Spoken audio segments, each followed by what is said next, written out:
In light of recent events, I purchased this cool little camera. Let me show you how big it is. It's super small. And I'm going to show you something really cool about it. It does come with a whole bunch of different things. It's got a waterproof, container, but this is what I want to show you guys. It comes with this. Look at this. You see that? So it sticks on there. It's magnetic.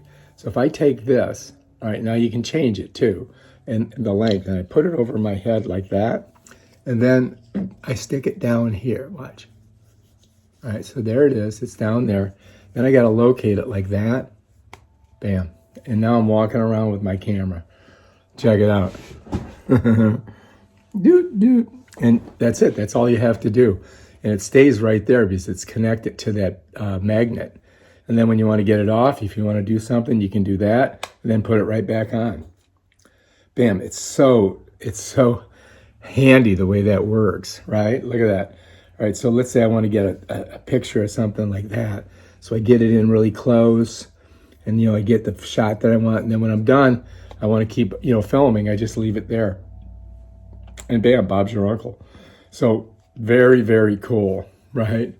Very cool. And you just put it around your neck, and there's no like things that you got to attach. You just basically take a look. Here it is. Bam, Bob's your uncle. All right, if you like this video, subscribe to my channel and check out my other awesome videos on stuff like this. Peace out.